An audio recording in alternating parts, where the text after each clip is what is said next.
This video is sponsored by Game Toppers. Turn your own kitchen or dining room table into a premium portable game solution at a fraction of the cost. Hey everybody, welcome to the first video in my top 50 games of all time series. This is the third time I've done such a series. In 2015 I did a top 100 games of all time. 2019 I did a top 50. And then now I'm doing a top 50 again here at the beginning of 2023. So I've learned some things over the years from doing these kind of lists. 50 is kind of my sweet spot, I think. I kind of felt like that again after making this list again. So I'm gonna do a couple of things just sort of differently off the top. I'll mention this again in the last video. I'm not gonna repeat myself every video. But these are my favorite games. These may not be like the best quality games in some cases. I talked a lot about that in a video that I'll link below where I talked about Brass Birmingham kind of reaching the #1 ranked game on Board Game Geek. I talked a little bit about the quality versus, you know, kind of like my preference and stuff like that, and kind of a little bit my thoughts there. One other thing that I'm going to do is as I go through these, I'm going to give you kind of an alternative game that kind of fits with the game in some other kind of way, you know, linked either mechanically or thematically or something like that. And then I'm going to talk briefly about player count. And then of course I'll talk, you know, kind of generally about the game.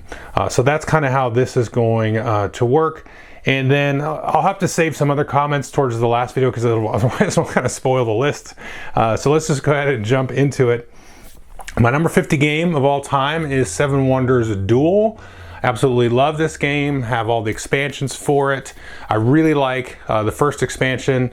The other expansions are really good too, but I really like that setup. I have a ton of fun playing this. I played it probably a couple of dozen times at least, and I love the back and forth and this sort of civilization types of themes that go with it, and that pyramid mechanic where you have the cards and the pyramids and you're selecting and you're kind of, you know, playing a little bit of like, well, you choose that. No, I'm going to go down this way. I'm going to try to, you know, sort of stave off, you know, the tough choice as long as you can.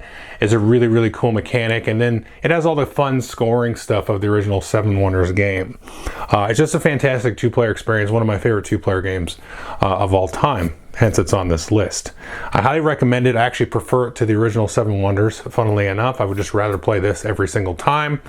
And it's a bit abstract, you know, the theme does come across, but it's a little abstract, but the abstraction is what I really like about it, that engaging mechanic piece. You know, so it's a two-player game only. There's not really anything else to talk about player count wise with this one. The alternative to this one is a game called Watergate. And this is sort of about the Watergate investigation during the Nixon era. And that's a two-player kind of card-driven game. You could kind of make a distinction with that game through Twilight Struggle and so on. I really like that game a lot. These are both two very different style of two-player games. You know, a lot of two-player games are like head-to-head games like Battle Line or Lost Cities or things like that. Or, you know, like Twilight Struggle and that kind of thing. We have some air control, some tug-of-war mechanics. These two things just do it so differently. That I really appreciate them. And Seven Wonders Duel, I think, is just a really great kind of overlooked game in general. I don't think it's that overlooked. I think it's in the top 100 on BGG. I can't remember if it's still up there. Anyway, that's number 50, Seven Wonders Duel. Number 49 is called Chimera and More. Specifically, it's the Chimera part of the game that I like. It originally came out, gosh, I don't know, 10 years ago as Chimera. And now I think the recent edition you can get now is Chimera and More. What this really is a three-player ladder climbing game like Tichu and so on. This is my absolute favorite ladder climbing game. There's just so many fun little like combinations and ways to score points and, you know, kind of slough points off and cards off in different ways. It's just, to me, it's the whole package. It plays great 2 and 3 player. You don't have to rely on the whole team aspect for Tichu, which is fine, but that's not really an environment that I usually find myself in. The art is gorgeous on the cards and everything is just really great.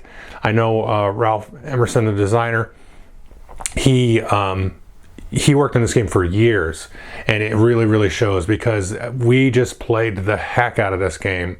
It's just a fantastic, great game that you just will always kind of find something kind of new and fun about it when you come back and reinvestigate it. I think I prefer it at the 3-player count, talking about player count, and I just really can't recommend it enough. If you like trick-taking games, you like ladder climbing games and that kind of stuff, or if you've never played a ladder climbing game and you're more a fan of like The Crew or other kind of trick-taking games, give this one a shot.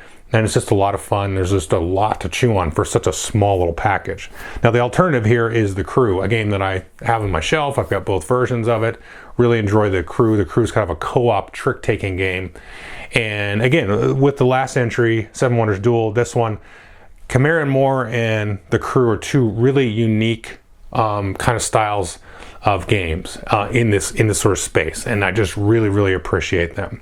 One little note here, I kind of failed to mention this at the beginning, is some of these would show up in my top 100 if I'd gotten to 100. But it gets kind of wonky after 50 for me. It's like I could kind of take or leave games starting about like right around the space I'm in now, because there's a lot of great games. There's probably another 200-300 games that I think are really good.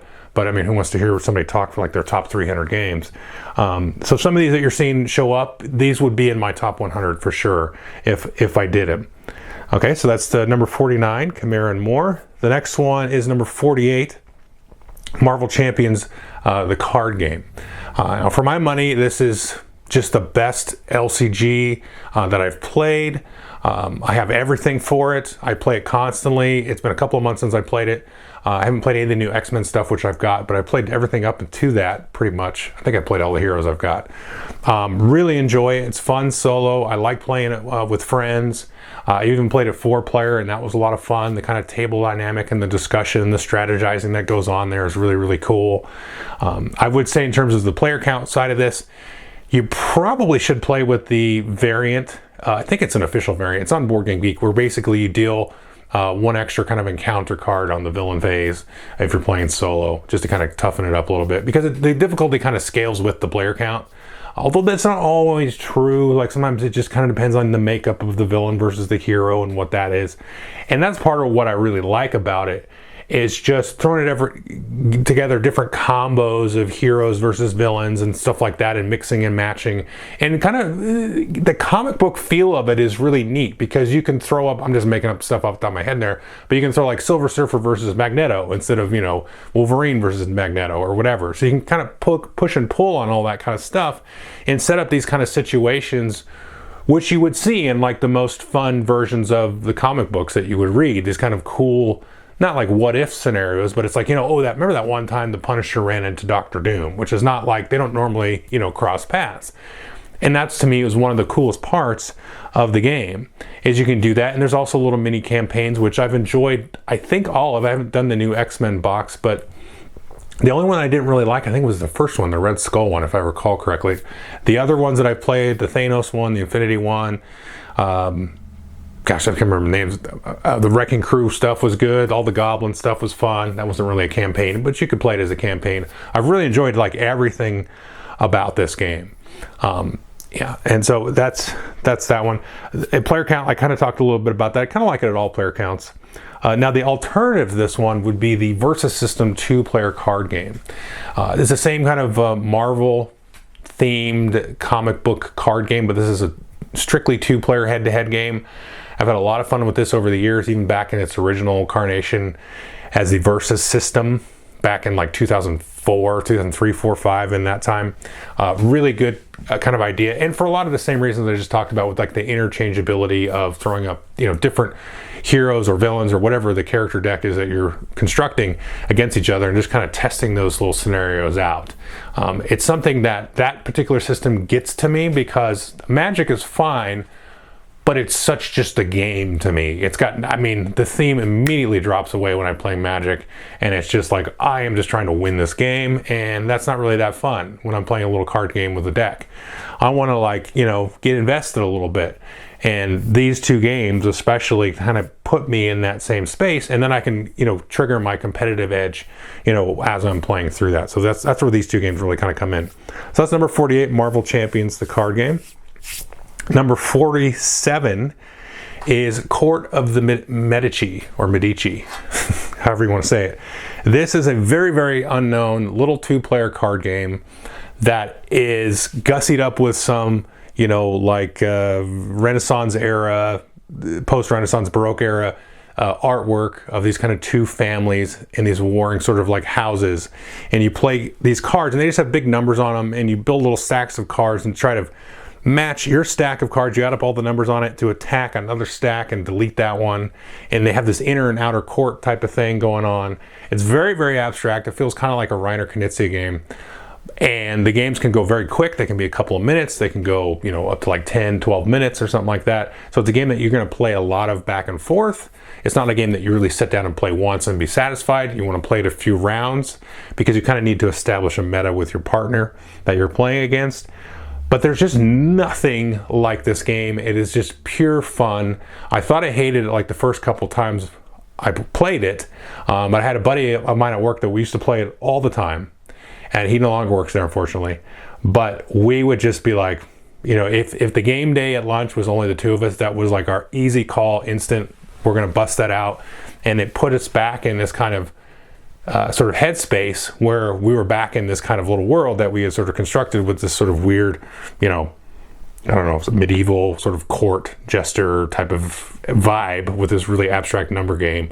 And kind of guessing and sort of card counting and stuff, because the decks that each player has is very small, so it's easy to kind of try to suck out cards. Talking about Magic, in the previous entry, try to get them to suck out and play their big cards with the little effect cards and stuff like that, because some of the low numbers have a little bit of an effect.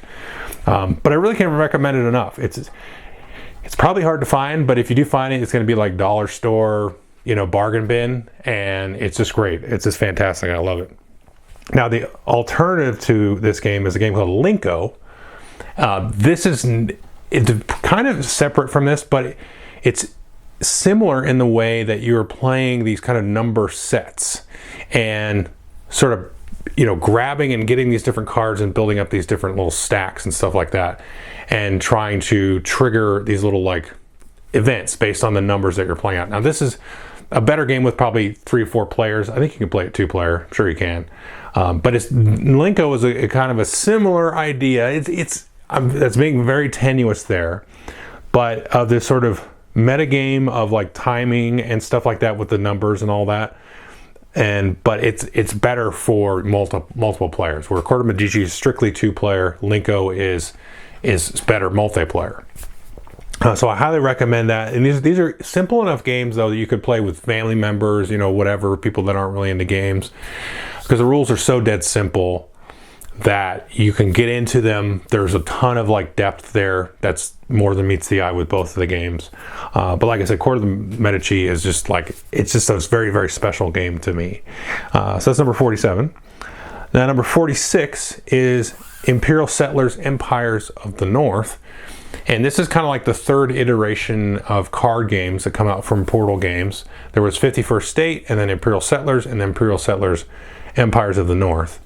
And I think this, to me, is like the best iteration of that. Although I'll talk a little bit about an alternative here in a minute. Player count, I like it, 2, 3, 4 players. It doesn't really matter to me. I think it works good at all those different counts. I like this one a little bit better than the others because each player kind of has their own little deck. They just kind of live out of their deck. So you pick these like different, kind of like this alternate history nationalities, because you've got Romans and Japanese and, Aztecs and all these kind of different things. And you have your own little deck and your own little kind of engine of cards. And you've got this cool little like worker placement aspect to it, to like go and get resources and stuff like that. And it just seems to work very smoothly and elegantly in a way that the others don't quite get there. And I really like it because it feels like very Civilization-esque. And you kind of feel like you've built up this little empire, and you can build these little card combos and stuff like that with the card displays and all that kind of fun stuff.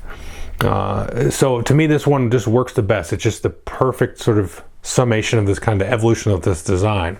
Although my alternative is 51st State, and I just recently got my 51st State Ultimate Edition. And I've been playing the heck out of that solo because there's actually a workable solitaire mode in this 51st State Edition. Now, I have not yet played the solitaire for Empires of the North, Imperial Settlers Empires of the North. I don't know if it's any good. They had some kind of weird, kind of one-off funky solo modes for Empires of the North, but they weren't very satisfying at all. I wouldn't recommend those at all. Now they have like kind of a new box that is supposed to be dedicated, so I don't know if that's any good. I have some hope for it. I need to try to find it or pick it up based on the Borgo or Automa or something like that it's called for 51st State. That's actually really, really fun. And that's a good little package. Now, 51st State is a meaner version of Empires of the North. There's a lot more attacking and stuff like that, especially when you have the New Era expansion in there, which I've really enjoyed.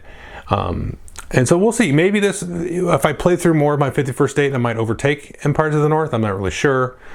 This Ultimate Edition I have has some expansions that I've never tried before. I'd only played Winter and New Era before. So we'll see how that goes. But if you like kind of a less in-your-face Imperial Settlers, I would do the Empires of the North. If you like a mean one with attacking, then do 51st State. But I think I'd still lean Empires of the North for now, but I want to try the solo mode. If it's really good, like the 51st State one seems to be, then it would even push it up more, I think. So that's number 46. Number 45 is a game called Wir sind das Volk. I think that means we are the people, or we the people. And that is a 2-player only, although the expansion has a 4-player team mode, which I've never tried. But it's really a 2-player only game, just like a Twilight Struggle, that kind of game. Card-driven, area control, all that fun stuff. I really like this one. Kind of the theme of this video is kind of the uniqueness of games, and this is easily one of the most unique games I've ever played. So there's no like combat or war and this kind of thing. It's very Cold War, where it's, you're trying to sort of economically choke out the other side. So it's East Germany versus West Germany, and you're sort of, cutting off supply lines and all this kind of stuff, and triggering events and multi-use cards and all these kinds of things, just like Twilight Struggle and that kind of style of game. And this one is it's a little bit of a bear to get through. I haven't played it in a little bit of time, probably at least 2 years. But, when I go to play through it, I'm like, my brain's like, I need to relearn this thing. Thankfully, somebody made a video about it, and I think it's okay. So I can go watch that video and relearn the game that way. But I really just have had just such a unique, fun experience with this, the times that I have played it, and I cannot recommend it enough. It just the game takes you places, and that's what I really like about this one. So the alternative to this is another kind of similar theme in the vein of uniqueness here, and that's this Flashpoint South China Sea, which is a game just come out last year, and I've played that more and more recently, and I really cannot get quite enough of this game. Now, Flashpoint South China Sea is kind of like a more medium weight Twilight Struggle. It's set in the South China Sea. It's the US versus China in a lot of ways, and it's also got kind of an economic vibe with a little bit of military overtones in terms of trying to control their influence in that South China Sea with those other states, like Malaysia and Japan and Korea and Indonesia and all these kinds of places there, and trying to control that sort of physically, I wouldn't say militarily, but physically kind of controlling the blockade of the straits and stuff coming out of that South China Sea, and also kind of the economic and influential types of control that you get in the different states. It's kind of abstract a little bit. But that is a really, really cool game as well. So that's number 5, Wir sind das Volk. Number 44 is Lost Ruins of Arnak. I really have enjoyed this game. It's really kind of climbed up the list, so to speak, with the expansion, or 2 expansions. There's a nice kind of like solo campaign expansion, and then there's another expansion with the leaders. You get kind of different asymmetric kind of starting abilities and stuff like that, which is really, both those things just really carry the game up higher. Player count wise, I like it. I would say I would like it at 1, 2, and 3. 4 players can go a little bit long, but the time I played it with 4, there was some new players at the table, so maybe if everybody had played, it'd be okay. A little bit long at 4, but the other player counts has been fantastic. I really like it. It's just kind of a weird, quirky, fantastical Indiana Jones, but unrealistic with magic and well, even more unrealistic than Indiana Jones movies are. More like a fantasy-esque almost Indiana Jones style movie. Really cool, nice card play, worker placement, deck building, lots of fun stuff, just lots to chew on. Just a nice kind of almost heavy Euro that just does some cool stuff that I really, really like. And the alternative is a game that just came out last year called Endless Winter, which is another kind of like worker placement deck building thing. Both games have really good art. The Endless Winter's a little bit more of a realistic-ish style depiction. It's kind of like cavemen era, and you're building up your little civilization and your little tribe and that kind of stuff, and recruiting new workers with the cards. Really, really cool game. It's a little bit lighter game, a little bit more, a little bit more easygoing than Lost Ruins of Arnak. Lost Ruins of Arnak is a little bit more unforgiving, a little bit more like discreetly strategic in some ways. It's hard to really kind of pin that down on. Endless Winter is kind of like more of an open bag, a little bit more of a smorgasbord, a little bit more. They're both kind of point salads in a way because there's a lot of ways to get points, but Lost Ruins of Arnak feels a little bit more focused. Not that that's like better or worse necessarily than Endless Winter, but it's just a little bit more focused on kind of what you need to do on your turn and stuff like that, where Endless Winter feels like you can be a little bit looser with your play. Not a lot. I mean, I'm really splitting hairs there. And Endless Winter, the player count, let's see, the solo game I didn't really like on Endless Winter though, so it's kind of like just kind of there. Player count wise, yeah, 2 players really good. 3 players is really good, and I'm failing to recall if I played it with 4. I don't think I did actually. But Lost Ruins of Arnak I really, really like. It's just done really, really well. I'm curious if they'll come out with some other expansion. We'll see. That's number 44. Number 43 is Ark Nova. And this is a game that's got a lot of buzz and press over the last year or so. It's one of these, again, kind of a worker placement aspect to it, kind of a card building aspect, not really deck building in this case. Kind of like a tableau display building type of aspect. Really kind of heavy in some ways. Really cool theme. I love this theme of, building up a zoo, and you've got your little area board where you're building up these little hexagons and stuff like that. Can't forget about that mechanic too, above just the cards and the worker placement. But you've got that little kind of spatial element too. So it kind of has a lot of things that are, at least right now, really hot in games. You've got your sort of spatial Tetris-y kind of piece. You got some nice card interactions, a little bit of worker placement and blocking and that kind of stuff, some economical considerations. You got some card drafting kind of vibes going on when you get new cards into your deck or your hand. And the theme works really, really well, actually, where you get different types of animals, different types of enclosures. You kind of do research projects and all this stuff. So you feel like you're kind of managing all of these various disparate aspects of, running a zoo in this very abstract way. Just really, really fun. Solo game is like okay for this. It's all right. I feel like it could use some development though, to be honest with you. It like accelerates too much at the end of the game. It's like, this is not fair at all. Like when you're playing like, this is not realistic. I've played this with many people. This is not how the game unfolds. So I don't know. I think you'd have to redo the solo part for that. So it's okay. Like, it's fun because I really enjoy the game. So I've played it a few times solo just to kind of get through it. But then I just don't feel very satisfied at the end.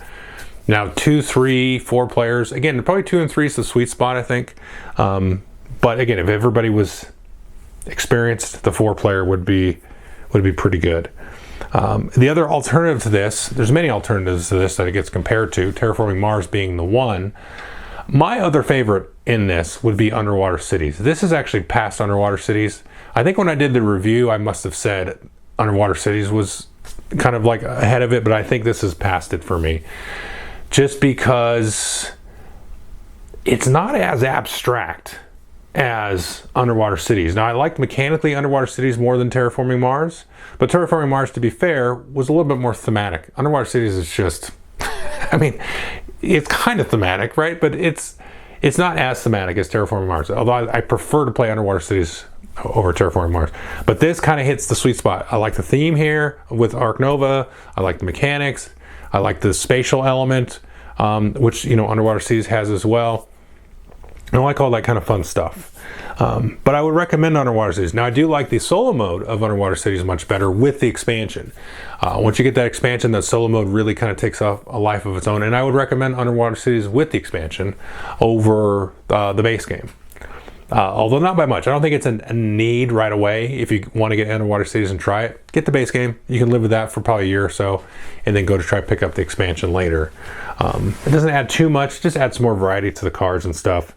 And so I'd be curious to see with Ark Nova if they come out with an expansion. I don't think Ark Nova really needs one though. I mean, I don't know. It'd probably ruin it. I mean, maybe not. But because I think it's fine. Like, I don't have any issues. It's a huge, giant deck of cards already. And you can play it so many different ways, I think. So anyway, that's number 43, Ark Nova. Number 42 is Claustrophobia 1643, which is based on original game Claustrophobia, which came out in 2009. I think 1643 came out in 2016, something like that. What this is it's kind of like a two-player dungeon crawl, but not really. It's so different. And again, this is kind of the theme this week. It's so unique. It's a two-player game, head-to-head, but one player is controlling kind of like the demon player, or they could be considered, like the dungeon master or the game master. And they've got their own little kind of mechanics. Kind of like, think of it like playing like Descent is playing the game master in Descent, or the Overlord, I guess you call it. The other player controls a whole party of 4 characters. They control all 4 characters. But the way the mechanics work is you're playing like this dice placement Euro game where you roll some dice and you place it on your different characters, or if you're the demon player on your board, and activate different abilities and then spend them to get cards, which you can spend the cards to do stuff. So you've got this kind of like resource action management thing going on. And then there's like, 25 scenarios or something like that. And some of the scenarios are weighted towards the demon player and others are weighted towards the hero player, and so they become like this little puzzle that you have to solve. And it's not really like this quest or campaign or anything like that, but there's a narrative that kind of binds all those things together. But one thing that I've liked to do when I play this is, I'll play the demon player, and then Billy across the table will play the heroes, and then we'll take turns, play the same scenario but swap roles and kind of see how good the other can do and that kind of stuff. And you use these like big old tiles, and sometimes you lay the tiles out so everything's fixed, and you kind of know, and you kind of understand sort of the cadence and the puzzle of like how many minions are going to be coming in every round, or what sort of mini boss you're going to be fighting. And sometimes you'll be exploring and going through that and revealing tiles off a deck like you would in a dungeon crawl. So it's just a really cool, tight experience, great production, all this stuff. Just a great experience. There's not really any game quite like this. And it's 2-player only. Now the alternative is Warhammer Underworlds, which is set in the Age of Sigmar universe, and it's like a combination of kind of a, miniature hex-based combat, move your dudes around and fight and roll dice. But then you have like these 2 decks of cards that you build beforehand, like you would in Magic or Netrunner or something. They have like a scoring deck and then like an action deck where you trigger abilities and stuff like that. And then you have scoring cards that you try to draw and play to score different objectives. And there's like been tons of stuff for it. And there's been like 6 starter sets, and then all these little like packs of different war bands and stuff that you can buy. You don't customize your war bands in that case. You just buy the war band, you get a deck of cards with it. There's been a couple of like card packs, you just buy the cards. And then there's, the cards are mostly like also universal. There'll be specific cards for the specific war band that you buy, but then maybe greedily they pack in neutral cards in the war band. So even if you don't want to play that war band, there's neutral cards in there that you want to get. Yeah, so that bugs me. I really like the game. That really bugs me. Although to be fair, they have gone back and like reprinted old neutral cards in their own card packs after some time. So you don't have to chase down every card either to play it. But it's a unique kind of game where it's set in this kind of cool little universe, this like alternate sort of sub-dimension of the Age of Sigmar universe, although it's kind of moved around to these different locales over the different seasons of the game. But it's a really cool game that way as well.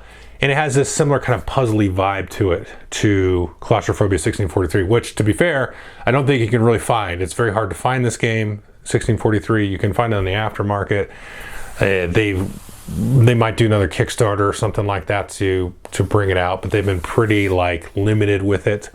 You probably could find the original Claustrophobia easier, and I do think 1643 is a better game, but only by a relative margin.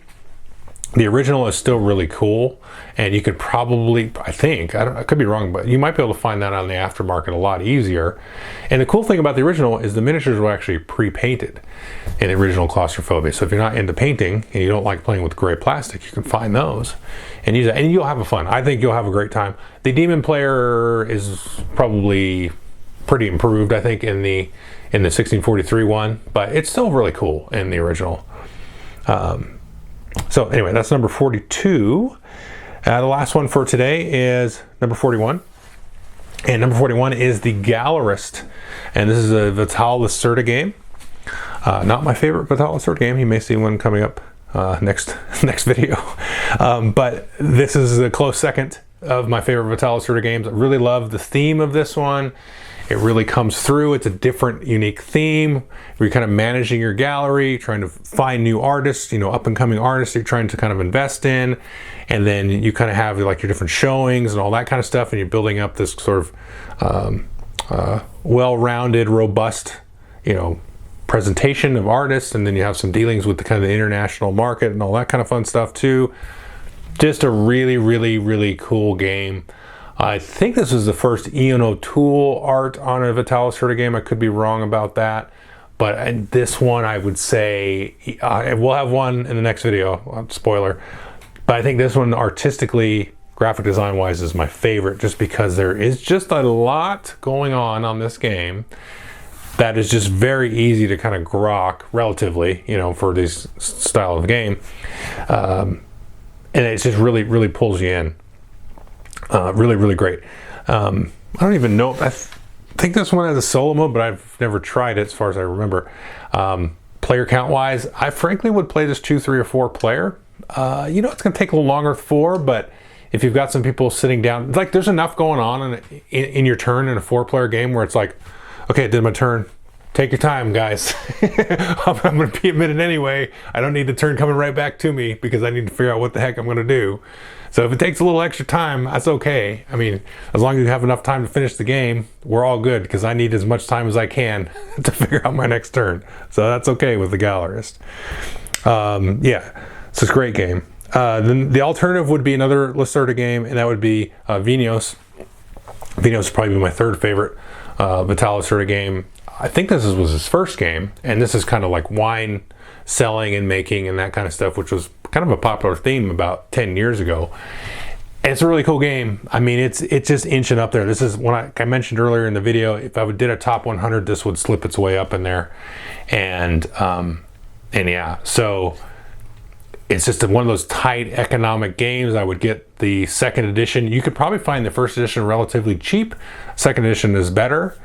Better components, but better, a little bit tweaked design as well. But that first edition is just fine. If you can find that on the cheap, I wouldn't dissuade you from getting it.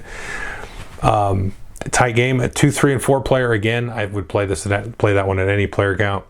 Lacerda's games are kind of hit or miss for me. Mostly hit, but these couple here that I'm talking about here are just really, really fun games. They are hugely crunchy, but somehow the theme really, really comes through in the games. And especially with these two. There's one I said I'll mention in the next video. Thematically, I think it's actually a little weaker than these, but I just prefer it mechanically just that much better. But Gallerist and Vinhos, they are like a nice, perfect marriage of theme and mechanics. And anybody that tells you Euros are not mechanic and they're dry, I mean, okay, whatever. Like, sure, just because they're hard, that I don't think you can dissuade that. And if they're too hard and too complicated and you don't want to play them, that's okay. Like that, I get it. There's days where like I don't even want to look at the Gallerist because my brain is not ready for it. I'm just not in that kind of mood. I want to roll dice and have fun. And some days I want to like seep into this economic and mechanical just soup and have fun. And the Gallerist and Vinhos, especially, those two do a really good job of it. And gosh, if it ain't thematic, I'm telling you, it's thematic. So it just works really well. And I just, to me, it's a marvel. Just kind of ran out the video. It's unique. It's a marvel that I'm able to get to that thematic place with such a absolute software engineer level of mechanics that should just defy all of that. And the games do it. The games do it for sure. Okay, so that's number 41, the Gallerist. That's the last one for this video. And we'll see you next time for the next one.